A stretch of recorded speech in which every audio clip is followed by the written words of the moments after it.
ओम नमः शिवाय। नमस्ते। आज मैं आप लोगों को वक्री प्लेनेट जब किसी की कुंडली में होते हैं तो उनको देख करके आप कैसे उसके बारे में, उसके प्रभाव के बारे में आइडिया लगाएं कि ये किस तरह से ग्रह प्रभाव देगा, उसी के बारे में बात करूंगी। और ये वीडियो बहुत छोटा सा रहेगा, इसको आप लोग पूरा देखिएगा। ये बताने के पहले मैं सबसे पहले अपने सभी व्यूवर्स को बहुत थैंक्स बोल रही हूँ जो भी लोग मेरे चैनल से जुड़े हैं, और जो भी नए व्यूवर्स आ रहे हैं, आप लोगों से भी रिक्वेस्ट करूंगी कि प्लीज आप चैनल को जरूर सब्सक्राइब करिए, लाइक करिए, शेयर करिए और मैक्सिमम लोगों तक शेयर करिए। देखिए, जब भी आप किसी की हॉरोस्कोप को खोलते हैं तो सबसे पहले आप ग्रहों को ही देखते हैं कि उनकी क्या स्थिति है, लग्न क्या है, चंद्रमा कहाँ है, सूर्य किधर बैठा हुआ है,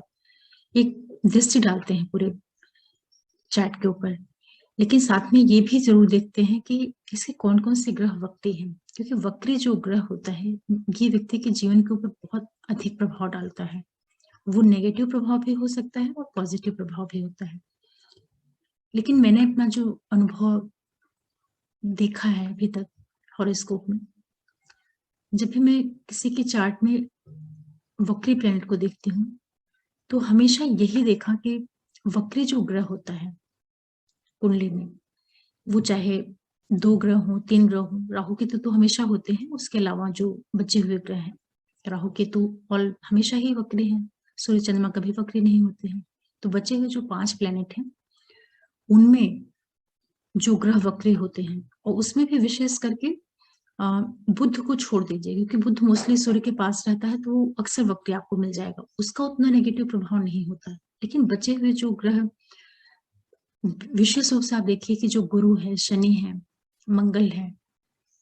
और शुक्र है, और इनमें भी जो बहुत ज्यादा देखा मैंने कि गुरु और शनि, क्योंकि ये एक राशि में बहुत लंबे टाइम तक रहते हैं, तो जब भी कोई प्लेनेट वक्री होता है और वो चार्ट में कहीं भी बैठा हो, 12 के 12 हाउसेस में कहीं भी बैठा हो, लेकिन वो जिस भी हाउस की लॉर्डशिप लिए रहता है, उस हाउस से जुड़ी हुई जो चीजें होती हैं उनको लाइफ में देने के लिए, उनको लाइफ में मिलने के लिए व्यक्ति से बहुत अधिक संघर्ष करवाता है, बिना स्ट्रगल के, बगैर उतार चढ़ाव के। उस व्यक्ति को जो वक्री प्लेनेट है, अपने हाउस की जो चीजें हैं कभी भी इजीली नहीं मिल पाती हैं। ये बहुत सी कुंडलियों पे मैंने देखा है। आपको मैं उदाहरण के तौर पे ही बताती हूँ कि एक कुंडली मकर लगन की है, वहां पे जो सैटर्न है धनेश होकर के और लग्नेश होकर के सेकंड हाउस में बैठा है, जबकि ये योग कारक प्लेनेट है। और जिस व्यक्ति का एक चार्ट है, काफी टैलेंटेड, बहुत ही इंटेलिजेंट व्यक्ति है वो, और अभी एज भी हो गई, लगभग 28-29 के करीब एज हो गई है, लेकिन वो उसको फाइनेंस को लेकर के, करियर को लेकर के इस्टेब्लिश नहीं होने दिया। या जो चीजें आ भी रही हैं, हालांकि इनमें महादशांतर प्रत्यंतर का भी रोल होता है, लेकिन इसके बावजूद भी उसको बहुत मन मुताबिक सक्सेस अभी नहीं मिल पाई है। हालांकि फ्यूचर में देगा उसको, लेकिन बगैर मेहनत, बगैर उतार चढ़ाव, बगैर स्ट्रगल के परिणाम नहीं मिलते हैं। इसी के तरीके से मैंने एक और कुंडली ध्यान में मुझे आ रही है। उनका फाइनेंस रिलेटेड प्रश्न था और करियर को लेकर के। तो उनका जो सेकंड हाउस का लॉर्ड था, सिंह लगन की उनकी पत्रिका थी, और सेकंड का उनका बुध और 11वीं का गुरु, सॉरी 11वीं का भी बुध ही होता है। ये दोनों प्लेनेट वक्री होकर के उनके 9th हाउस में बैठे थे, बहुत अच्छी स्थिति में थे, लेकिन उनको इस्टेब्लिश होने में फाइनेंशियली काफी टाइम लगा, जबकि बुध बहुत अच्छी स्थिति में बैठा हुआ था, भाग्य भाव में, धनेश होकर के और आयश होकर के, लाभेश होकर के। इसी तरीके से एक पत्रिका मुझे और याद आ रही, वो LIC एजेंट है। उनके कुंडली में जो 10th का लॉर्ड था, धनु लगन की उनकी पत्रिका थी, और 10th का लॉर्ड बुध होता है, वहां पर कन्या राशि आती है, वो वक्री होकर के उनके 3rd हाउस में बैठा हुआ था। काफी उन्होंने राइज किया, बहुत मेहनत के बाद बहुत बहुत प्रगति भी उन्होंने किया, लेकिन उनके प्रोफेशन को लेकर के ये जो वक्री बुध उनके 3rd हाउस में बैठा हुआ है कुंभ की राशि में, बहुत अधिक उतार चढ़ाव उनको देखने को मिला। और तब जाकर के वो अपने काम में सेटल हुए और फाइनली उनको सक्सेस मिली अपने काम में, जो भी वो काम कर रहे हैं एलआईसी से जुड़ा हुआ, लेकिन बहुत अधिक स्ट्रगल के बाद। जबकि बुध देखा जाए तो तृतीय भाव में, अपने ही भाव में जा रहा है, जो जहाँ पे उसकी खुद की राशि पड़ती है कालपुरुष की पत्रिका से, लेकिन फिर भी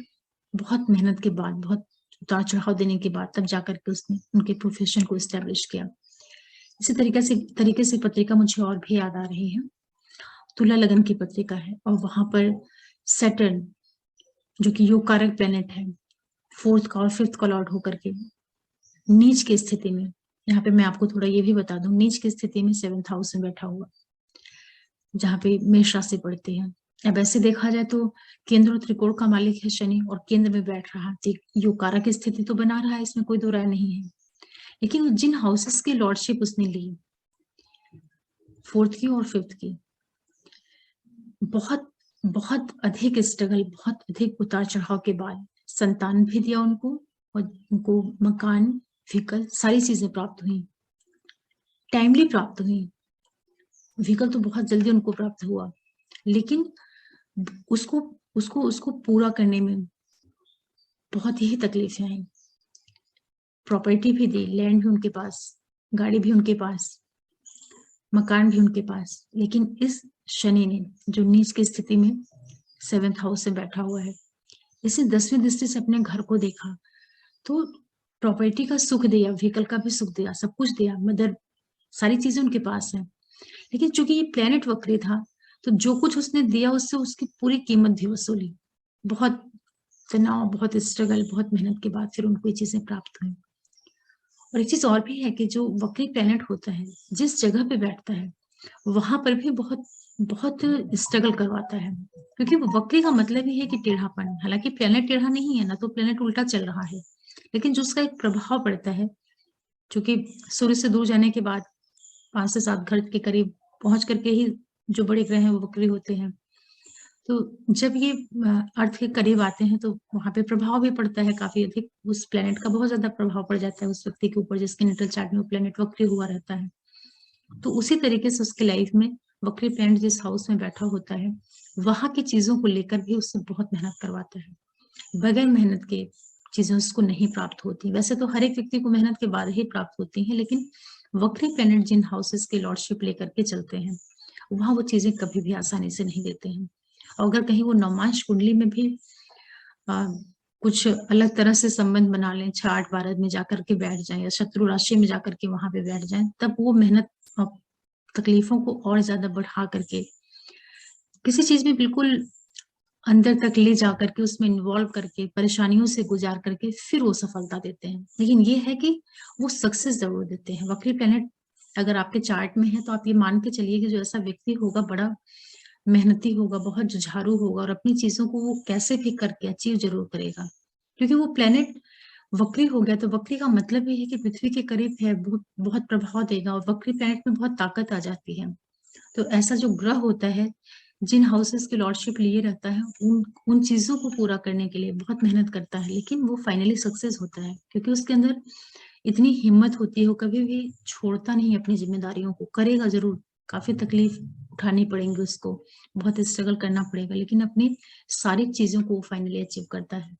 इसीलिए कहा जाता है कि जब भी किसी के नेटल चार्ट में बहुत ज्यादा प्लैनेट्स वक्री हो, तो वो कुंडली सामान्य कुंडली नहीं कही जाएगी। उसमें चाहे सफलताएं मिले, असफलताएं मिले, जो भी चीजें रहेंगी, वो निर्भर करता है कि किस तरीके से प्लेनेट अपना रिलेशन बना रहा है कुंडली के अंदर, लेकिन उसकी हर एक चीजें एकदम एक्सट्रीम लेवल तक जाएंगे, चाहे सक्सेस हो, स्ट्रगल हो, फेल्योर हो, कुछ भी हो, क्योंकि प्लेनेट वक्री है तो अपना प्रभाव एक तरीके से आप वक्री को सीधे सीधा आप ये मान लीजिए कि कहीं ना कहीं आपके पास्ट लाइफ के कर्म को भी इंगित कर रहा है, कि आपका जो प्लेनेट वक्री हुआ है वो पिछले जन्म में उस ग्रह से संबंधित जो कारकत्व है, उस ग्रह की जो क्वालिटीज है, वो ग्रह जिन चीजों को देता है, उनसे संबंधित पूर्व जन्मों में जरूर कुछ ना कुछ संबंध बना होता है, जो कि प्लेनेट इस जन्म में वक्री होकर के आ रहे हैं। इससे वक्री प्लेनेट को जब भी आप प्रेडिक्ट करें तो उसको बहुत ही अच्छे से देख समझ करके फिर उसके बारे में निष्कर्ष निकालें। लेकिन ये बिल्कुल सत्य है कि